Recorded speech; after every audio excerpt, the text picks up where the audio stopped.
성도들이 자신의 일상 속에 경험하는 깊은 묵상을 가지고 하나님께 나아가고 있습니다. 그 묵상의 일부를 함께 나누고자 합니다. 오늘 자전거를 타고 공원길을 따라 퇴근하는데 날씨가 좋아서 사람들이 많이 나와 산책을 하고 있었다. 사람들을 피해 요리조리 지나가려다가 갑자기 튀어나오는 강아지 때문에 부딪힐 뻔하였다. 나는 아직 자린이라 제대로 사과도 못하고 고개만 숙이고 지나갔는데 미안한 마음이 컸다. 평소에도 자전거를 타다 보니 미안한 상황과 고개를 숙여야 할 상황이 많아져서 과연 내가 계속 타는 게 맞나 싶기도 하다. 그렇지만 계속 타서 실력을 키워야 더 장애물을 잘 피할 수 있기에 멈출 수 없다. 하나님의 계획도 이와 마찬가지라는 생각이 들었다.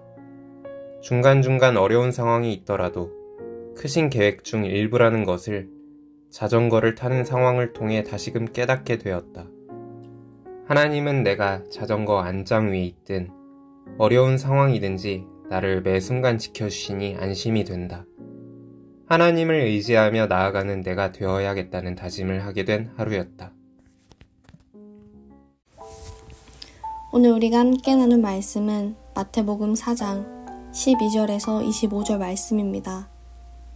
예수께서 요한이 잡혔음을 들으시고 갈릴리로 물러가셨다가 나사렛을 떠나 스불론과 납달리 지경 해변에 있는 가버나움에 가서 사시니 이는 선지자 이사야를 통하여 하신 말씀을 이루려 하심이라 일렀으되 스불론 땅과 납달리 땅과 요단강 저편 해변길과 이방의 갈릴리여 흑암에 앉은 백성이 큰 빛을 보았고 사망의 땅과 그늘에 앉은 자들에게 빛이 빛이었도다 하였느니라.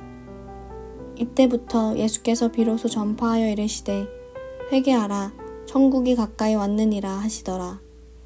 갈릴리 해변에 다니시다가 두 형제 곧 베드로라 하는 시몬과 그의 형제 안드레가 바다에 금을 던지는 것을 보시니 그들은 어부라.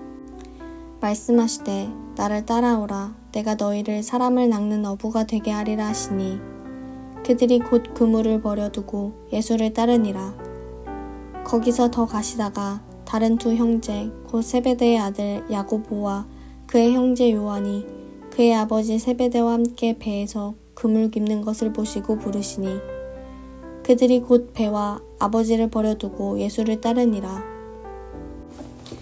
예수께서 온 갈릴리에 두루 다니사 그들의 회당에서 가르치시며 천국 복음을 전파하시며 백성 중에 모든 병과 모든 약한 것을 고치시니 그의 소문이 온 수리아에 퍼진지라. 사람들이 모든 앓는 자 곧 각종 병에 걸려서 고통당하는 자 귀신 들린 자 간질하는 자 중풍병자들을 데려오니 그들을 고치시더라. 갈릴리와 데가볼리와 예루살렘과 유대와 요단강 건너편에서 수많은 무리가 따르니라. 아멘. 반갑습니다. 오늘 마태복음 4장 12절부터 25절까지를 중심으로 하나님 나라라는 제목의 말씀을 함께 나누겠습니다. 마태는 예수님을 소개하기 전에 먼저 세례 요한을 소개했었습니다. 세례 요한은 예수님의 오심을 준비했던 사람이었습니다. 요한의 말은 비록 거칠었지만 그 말을 통해서 예수님이 오셔서 어떤 사역을 하실지, 예수님은 누구신지에 대해 가장 잘 소개했던 사람이었습니다. 그런데 그 요한이 잡혔습니다. 이제 요한의 사역은 마무리가 되고 예수님께서 본격적으로 사역을 시작하는 장면이 오늘 본문입니다. 예수님의 사역을 한마디로 하면 16절로 정리할 수 있겠습니다. 흑암에 앉은 백성이 큰 빛을 보았고 사망의 땅과 그늘에 앉은 자들에게 빛이 비추었도다 하였느니라. 이때부터 예수께서 비로소 전파하여 이르시되 회개하라 천국이 가까이 왔느니라 하시더라. 여기 보면 회개와 천국이 나오는데 회개는 하나님께로 돌이키는 것을 말하고 천국은 하나님 나라를 말합니다. 예수님께서는 그것을 위해서 그의 제자들을 부르셨습니다. 오늘 본문 18절에서 예수님은 베드로와 야고보, 요한을 부르셨고 그들은 곧 그물을 버려두고 예수님을 따랐습니다. 그들이 그 순간에 예수님의 따라오라 하는 이 말씀을 어느 정도까지 이해하고 정확하게 알았는지에 대해서는 우리가 알 수 없지만 예수님은 그들을 사람을 낚는 어부로 부르셨고 그들은 자의든 타의든 성령의 이끄심이든 그 즉시로 그물을 버려두고 예수님을 따라갔습니다. 18절입니다. 갈릴리 해변에 다니시다가 두 형제 곧 베드로라 하는 시몬과 그의 형제 안드레가 바다에 그물 던지는 것을 보시니 그들은 어부라 말씀하시되 나를 따라오라 내가 너희를 사람을 낚는 어부가 되게 하리라 하시니 그들이 곧 그물을 버려두고 예수를 따르니라. 거기서 더 가시다가 다른 두 형제 곧 세베대의 아들 야고보와 그의 형제 요한이 그의 아버지 세베대와 함께 배에서 그물 깁는 것을 보시고 부르시니 그들이 곧 배와 아버지를 버려두고 예수를 따르니라. 그물은 그들에게 있어서 자기들과 가족들의 삶을 지탱하게 해주는 밥줄이었고 그들을 먹여 살리는 것은 자기들의 인생의 가장 중요한 목적이라고 생각하고 있었을 겁니다.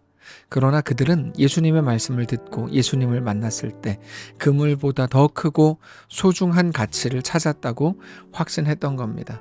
자기 문제와 아픔과 답답한 어두움에 사로잡혀 있던 그들이 예수님을 만났을 때 비로소 빛을 보았습니다. 당장의 문제를 해결받았다는 말이 아닙니다. 더 이상 물고기를 잡지 않아도 먹고 살 만큼 돈이 많이 주어졌다는 말도 아닙니다. 어제 말씀을 나눈 것처럼 당장의 문제를 해결받겠다는 것이야말로 여러분 우리에게 있는 가장 큰 유혹입니다. 당장의 문제 해결이 우리의 구원이 될 수 없기 때문입니다. 마태복음 처음부터 나누었듯이 우리 예수님은 당장의 눈물을 닦아주시기 위해서 이 땅에 오신 게 아니라 우리의 영원한 문제, 영원한 사망을 해결하시고 영원한 눈물을 닦아주시기 위해서 우리의 구원자가 되신 겁니다. 사실상 예수님께서 부르신 사람들의 당장의 문제가 해결된 거 아니었지만 더 이상 당장의 문제가 자기들을 영원히 죽이는 문제가 될 수 없다는 것, 그래서 그것에 벌벌 떨지 않을 수 있다는 것을 깨닫게 된 겁니다. 예수님께서 하시려고 했던 일, 예수님의 사역은 흑암 속에 있는 사람들, 사망의 땅과 그늘에 앉은 자들에게 빛을 비추시는 일이었습니다. 실제로 그 주변에 많은 사람들이 온 수리아, 갈릴리, 데가볼리, 예루살렘, 유대 땅, 요단강 건너편의 모든 사람들의 수많은 무리들이 예수님의 소문과 행하시는 일을 보고 듣고 예수님께 나왔습니다. 23절입니다. 예수께서 온 갈릴리에 두루 다니사 그들의 회당에서 가르치시며 천국 복음을 전파하시며 백성 중에 모든 병과 모든 약한 것을 고치시니 그의 소문이 온 수리아에 퍼진지라. 사람들이 모든 앓는 자 곧 각종 병에 걸려서 고통당하는 자, 귀신 들린 자, 간질하는 자, 중풍병자들을 데려오니 그들을 고치시더라. 갈릴리와 데가볼리와 예루살렘과 유대와 요단강 건너편에서 수많은 무리가 따르니라. 자, 그리고 이제 그 일을 감당할 자로 예수님의 제자들을 부르셨고 그들을 이제 준비시키시는 겁니다. 우리 예수님은 오늘 우리를 향해서도 동일한 것을 말씀하시면서 그 일, 흑암과 사망의 땅에 있는 사람들에게 빛을 비추는 일을 감당할 자로 우리를 부르십니다. 예수님을 의지하면서 그 일을 감당하는 우리들이 바로 예수님의 제자인 것입니다. 그게 우리에게 주어진 사명입니다. 복음으로 어두운 곳에 빛을 비추는 겁니다. 근데 이게 잘 생각해 보시면 말은 멋있는데 약간 모호한 부분이 있습니다. 복음으로 어두운 곳을 비춘다는 건 우리의 방식으로 세상을 깨끗하게 하거나 세상에 이로운 사람이 되는 게 아니라 하나님의 백성들이 하나님을 믿는 믿음으로 각자의 삶을 살아가도록 부르심을 받았다라고 이해하면 됩니다. 그래서 우리에게 가장 중요한 건 바로 믿음입니다. 믿음의 대상을 정확하게 아는 겁니다. 믿음이라고 할 때 많은 사람들은 자주 상황에 대한 기대라고 이해합니다. 내 현실이 참담하지만 나는 내 현실이 좋아질 거 믿어 라고 이야기하는 거죠.